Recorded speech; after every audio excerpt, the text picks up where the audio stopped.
From Wall Street to Main Street to help small business owners have the same capital as corporate America and give them the same resources as a larger company. We cover business funding, business credit, scaling, business consulting, and much more. Check out the website at shieldadvisorygroup.com. Welcome to the show, The Liquid Lunch Project. Hey, what's up, everybody? Welcome back to another episode of the Liquid Lunch Project. I am Matthew Marmihan, alongside my partner, the Professor Luigi Rosabianca. What's on tap today, Lou? Matt, you and I discuss this all the time. There's one clearly defined characteristic of an entrepreneur, and that's tenacity. Today's episode is all about tenaciousness. We have Amit Ramlall, who was nice enough to bring his dad along, Dr. Kumar Ramlall. Gentlemen, welcome to the Liquid Lunch Project.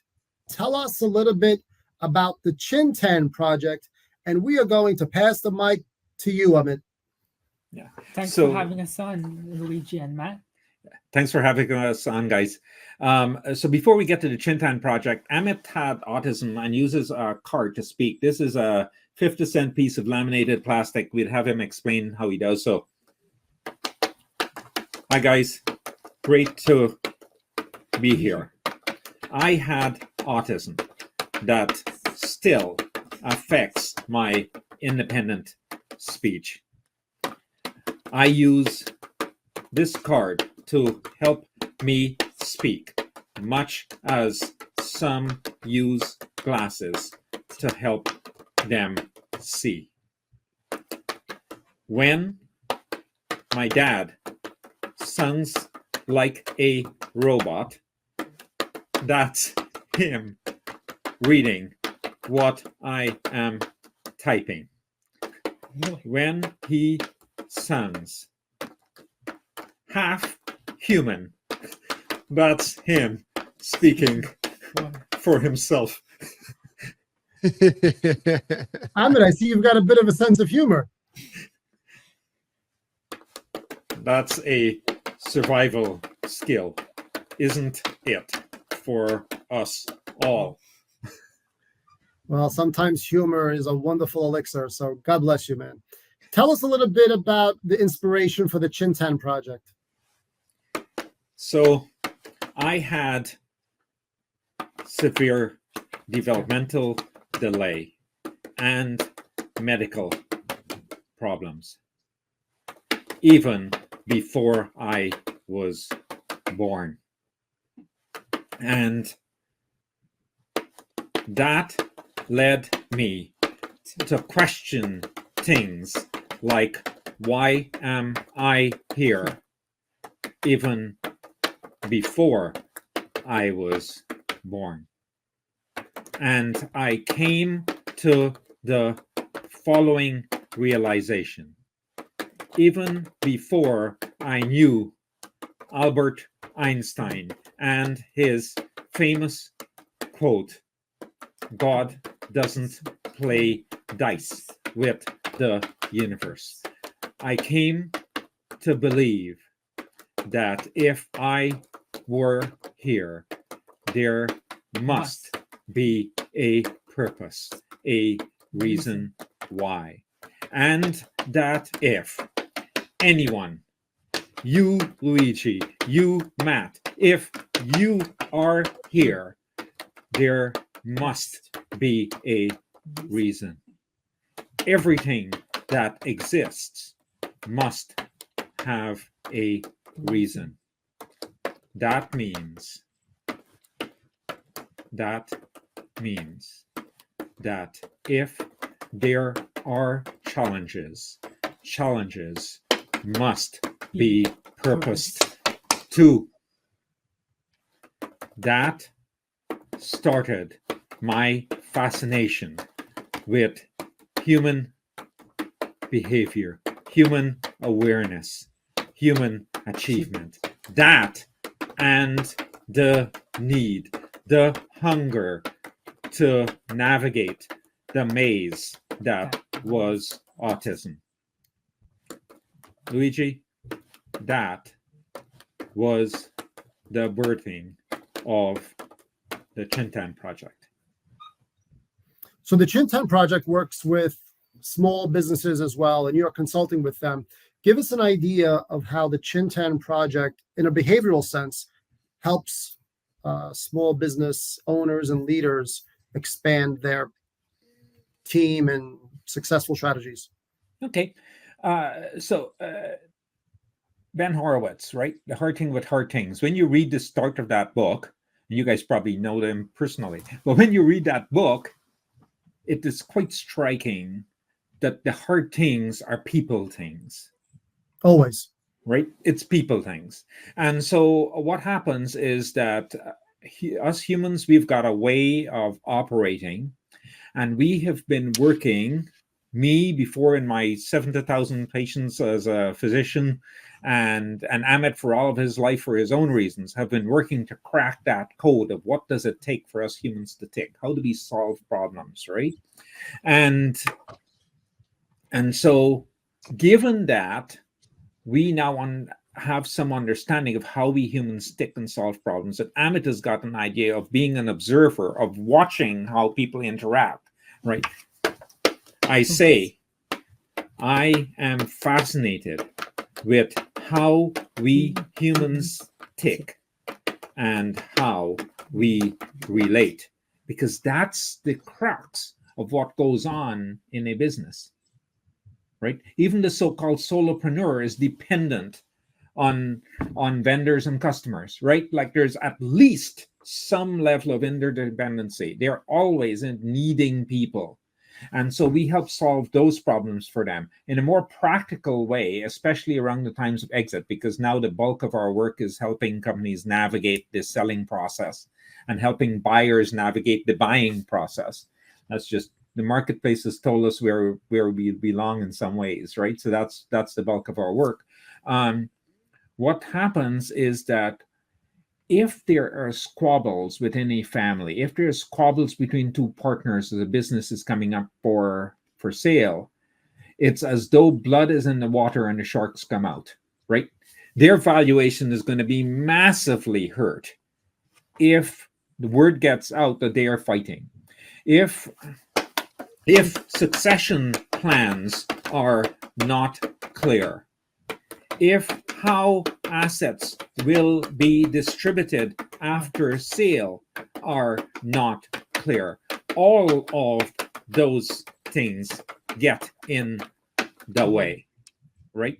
You guys are aware, sort of one of the big hedge funds.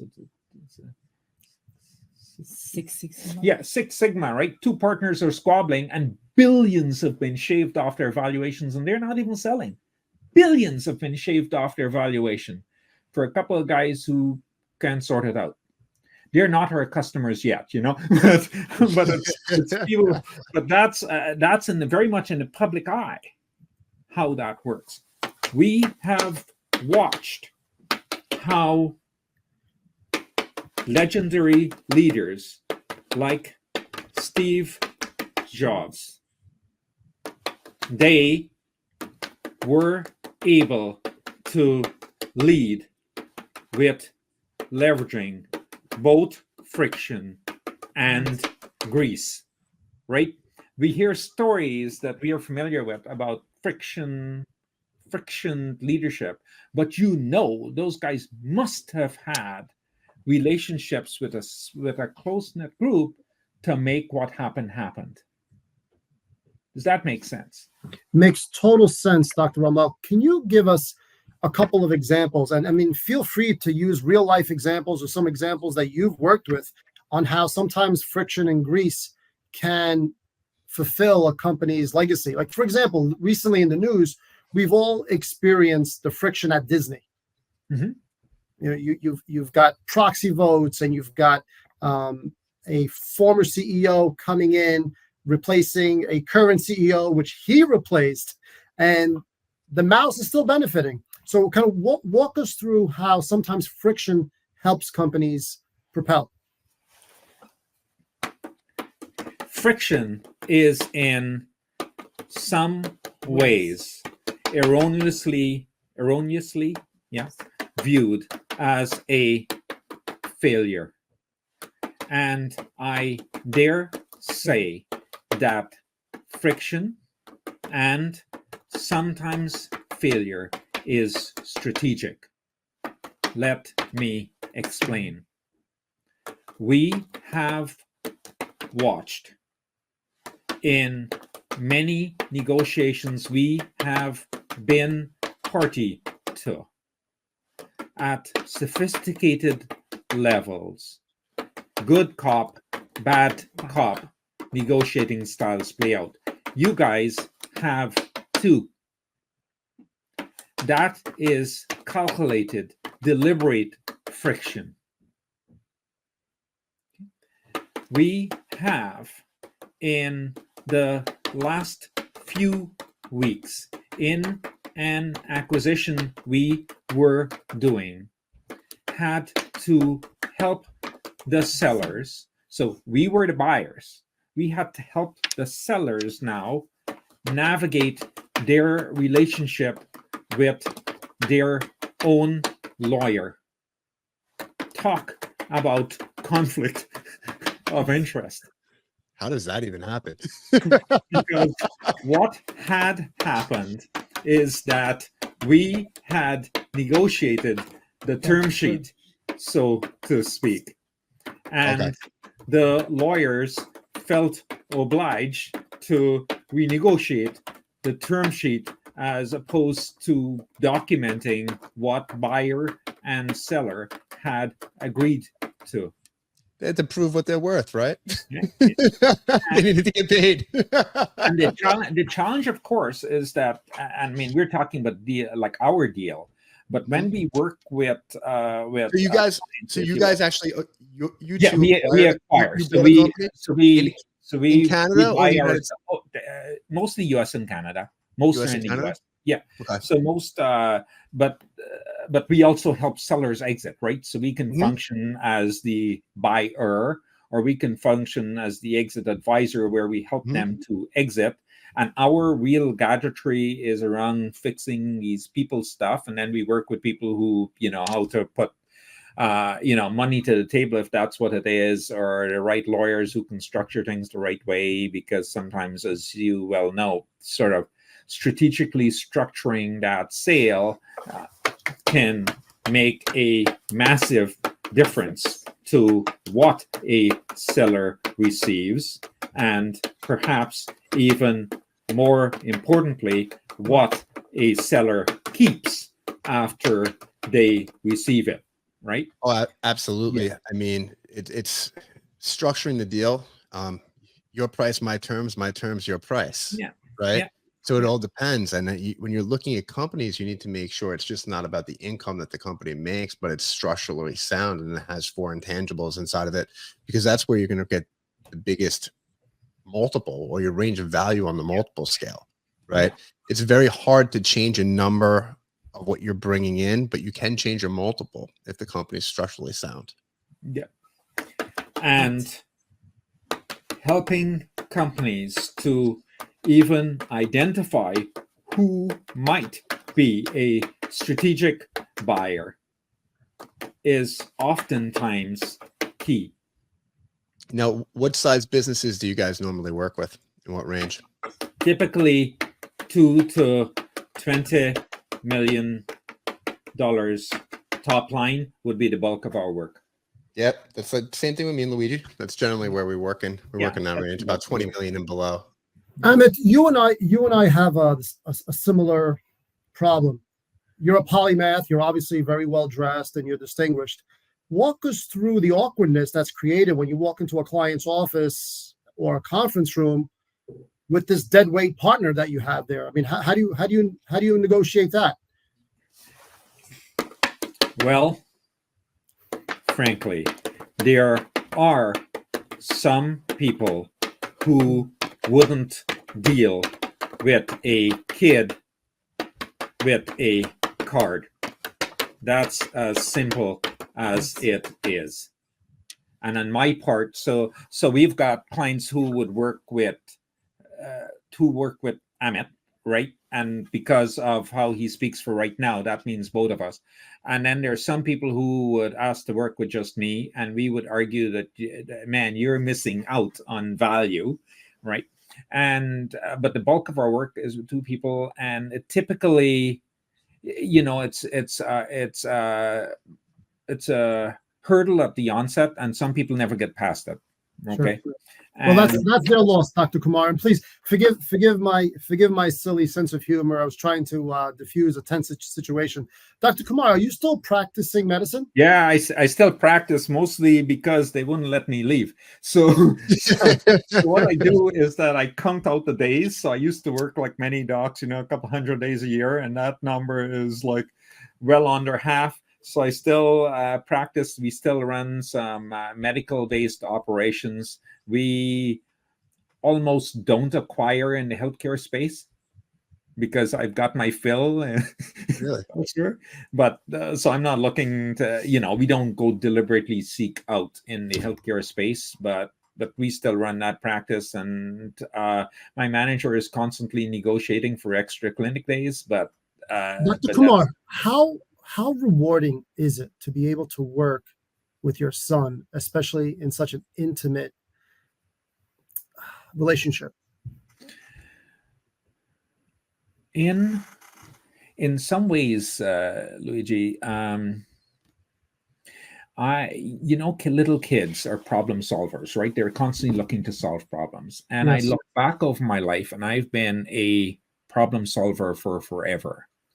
And back in high school, particularly, I remember, during math class, and we had this thing that's called applied mathematics and theoretical physics. And really the magic there was, how the heck do you solve the problem, not doing the calculations.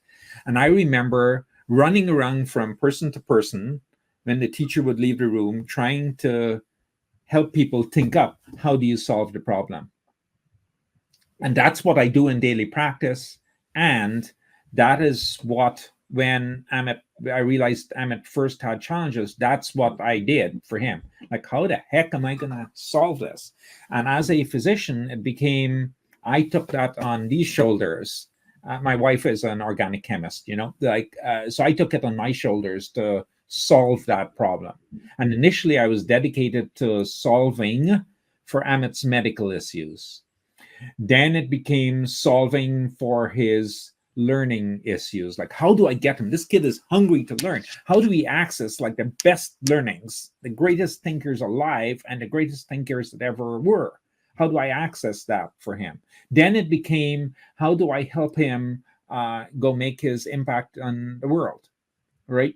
And so I'm still on track. I'm still a problem solver. I'm still stuck as a 2-year-old, for God's sakes, right? So I'm still stuck there. But the problems that I get to solve are progressively more inspiring. Progressively more inspiring. Some might say they're bigger, some might say they're smaller, but one way or another, I'll tell you, they're progressively more inspiring. My dad can share a vision.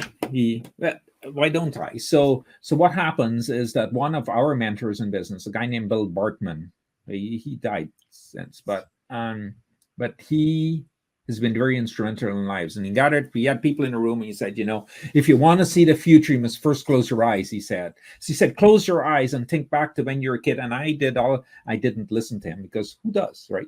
So, but I did close my eyes, and what I saw was a vision of Amit presenting at the General Assembly of the United Nations for what he had done in the world.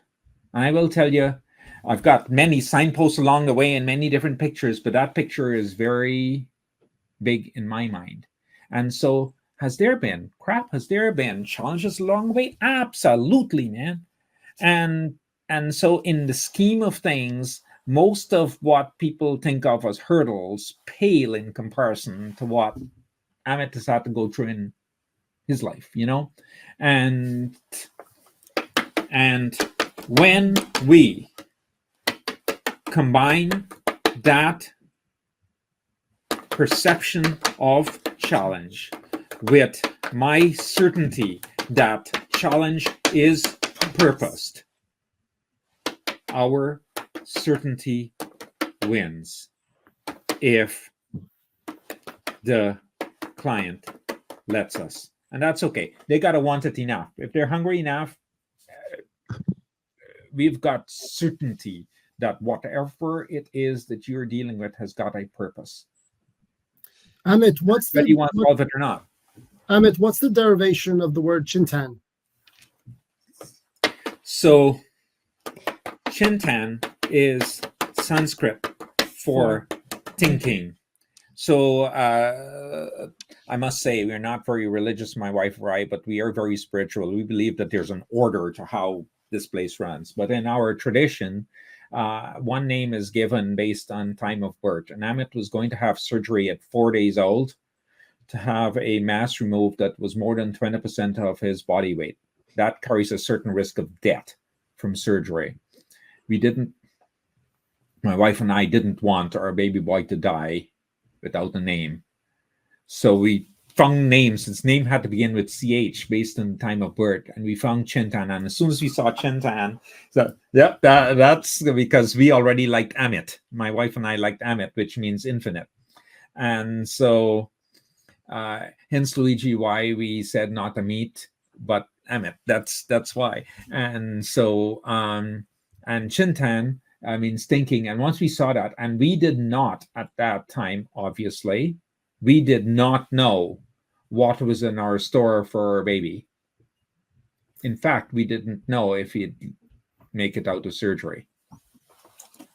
And as this universe would have it, I, in my work, get to stress test the thinking of our clients, stress test the thinking of sellers and buyers, much Dr. Kumar.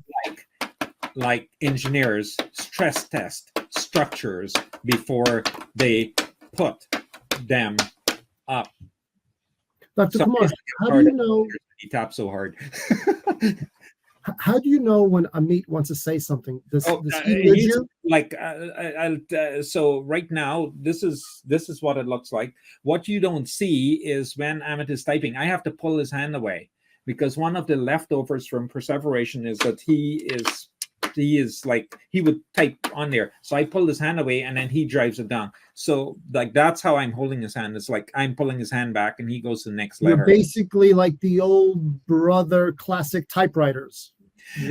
Kind of, yeah, like, and so he's typing, and I mean, I am either expensive or cheap, ChatGPT, in that I've done thousands of pages of manuscript that he has written, we have written together.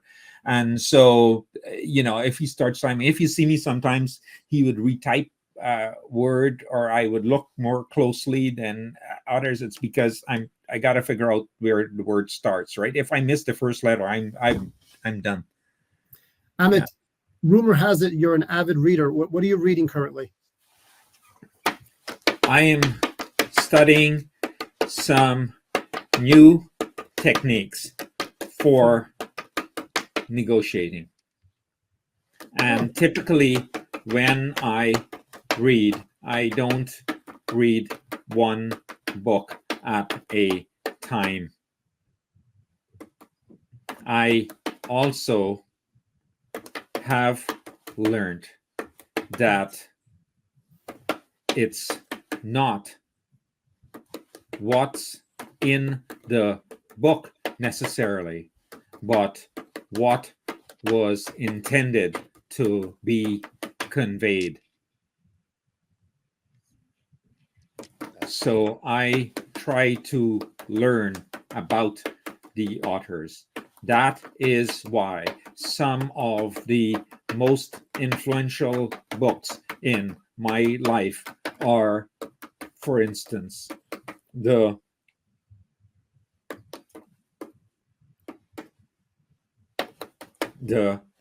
great books of the Western world, because they help me to climb into the minds of the greatest thinkers. That way you can learn how to be unblinded yourself. how did the greats think? Amit, if we had a dinner party with 8 people and the 4 of us had to be there, and you could invite 4 other people in the history of the Western world, who would you invite? Which great thinkers? Well, one is still alive and is a mentor of ours, Dr. John DeMartini. Albert Einstein.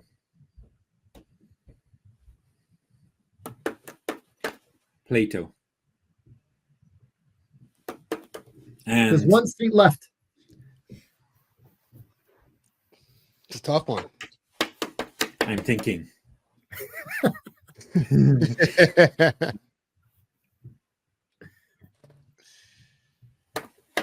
I think it would be someone who has mastered the power of influence. Because all the ideas in the world don't necessarily get anything done.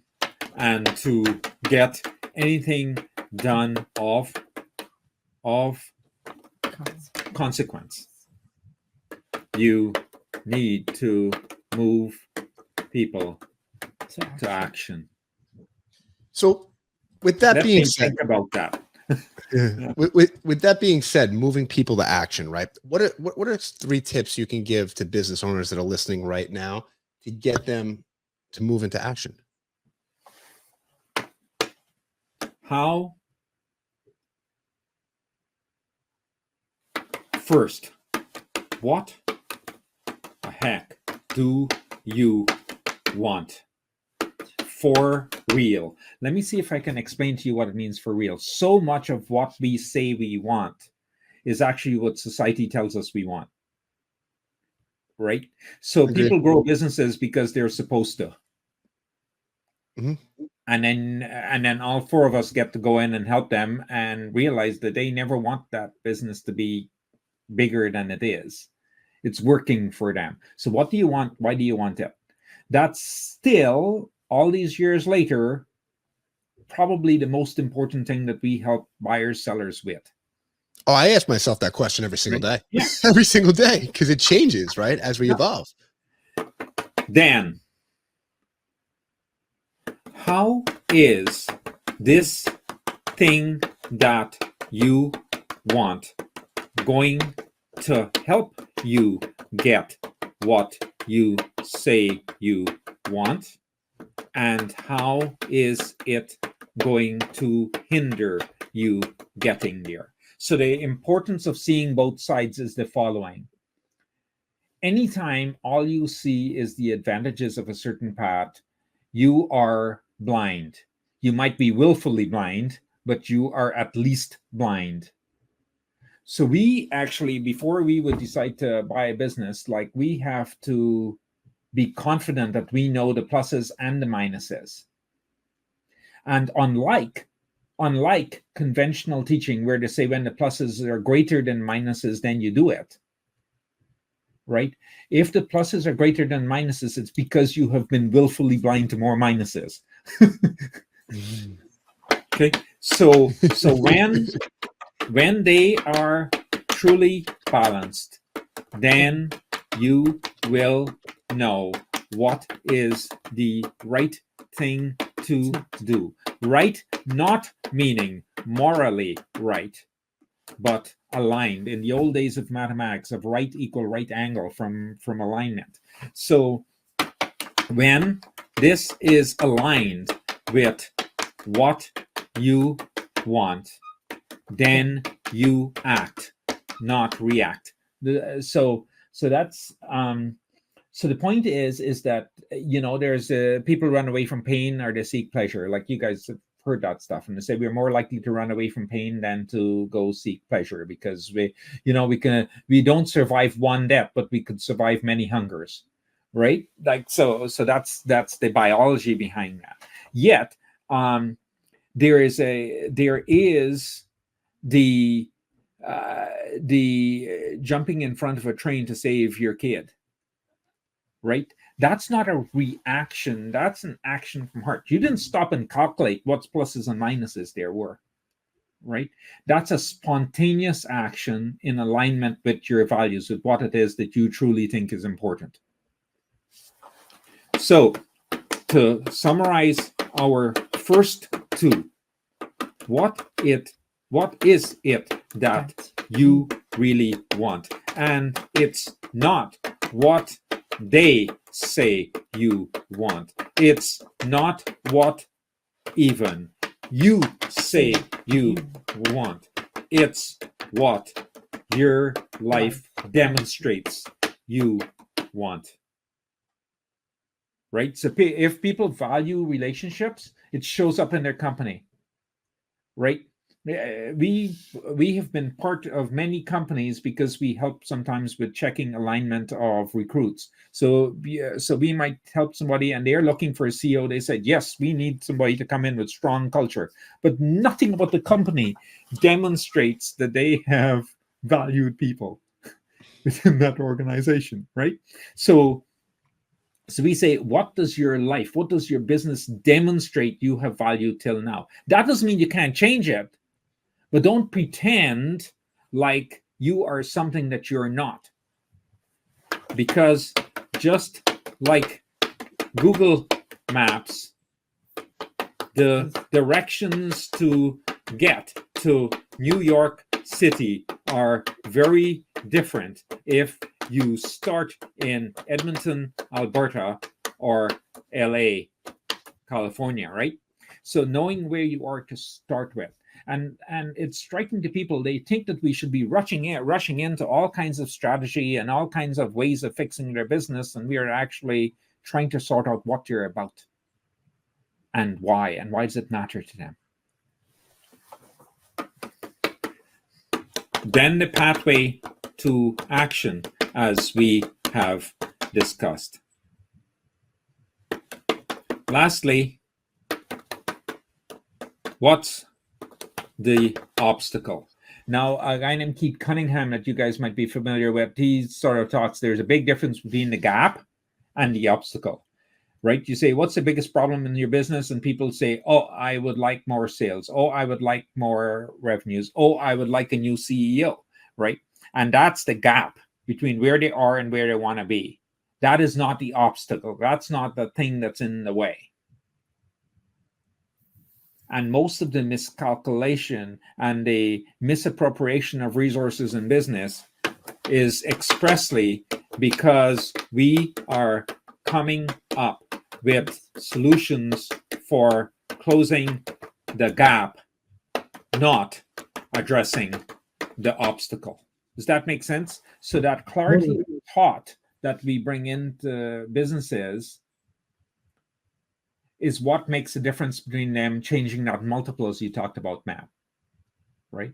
So you might be able to go out on we've got partners who are able to go out and raise lots of money, but the vast majority of times, businesses are not lacking money. The money is frozen within the business.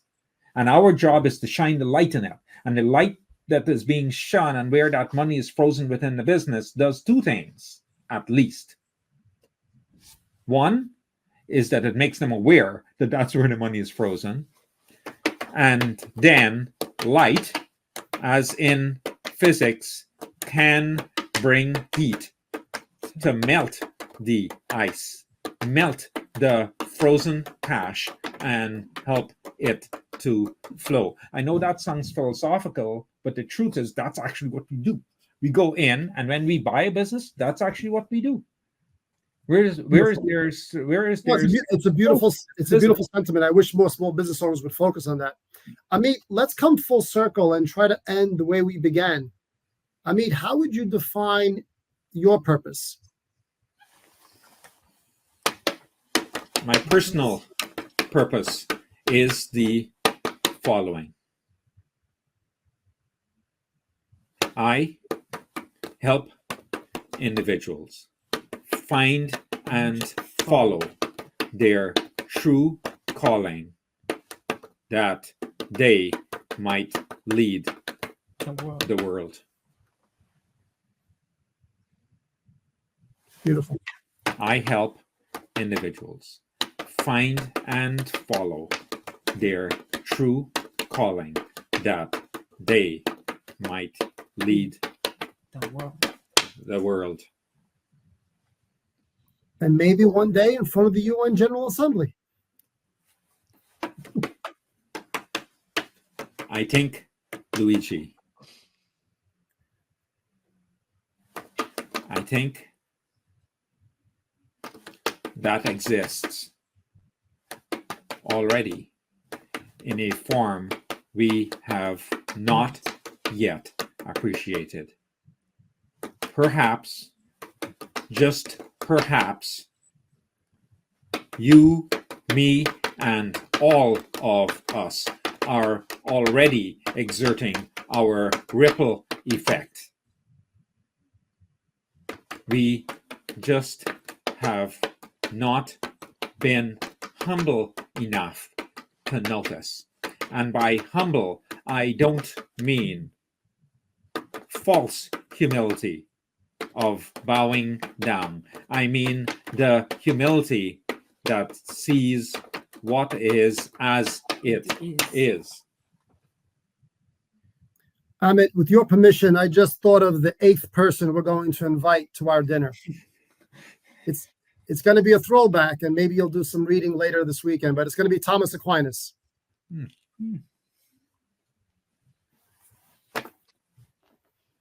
Why, Guys. Luigi? Why Thomas Aquinas? Well, we needed someone with a little bit of spiritual and religious gravitas to our conversation. And you spoke about ripples. It's funny. Sometimes one person with a kind gesture can change another person's life, or an older person may take some time out of his day to teach a lesson to a young person. It doesn't necessarily be in front of 190 nations at the UN General Assembly, but sometimes a small action can have a huge, huge ripple effect. And I see that you folks are doing it with small businesses. God knows Matt and I try, and we have nowhere near the effect you folks do. But thank you so very much for being on our podcast. It's been an ultimate honor and privilege. Can you guys thank tell you guys everybody very much for having us here, guys. Can you guys tell everybody where they can find you on the socials so they can reach out? Still, the most reliable is on our website, chintanproject.com, and we are also on LinkedIn. Great. I really enjoyed this episode, guys. Thank you so much for being here. And with that being said, it's a wrap of the Liquid Lunch Project. We'll see you on the next episode. Thank you, guys. Thank you. Thank you for listening to the show. And make sure you subscribe, leave a review, and share it with a friend. We'll see you on the next episode of the Liquid Lunch Project.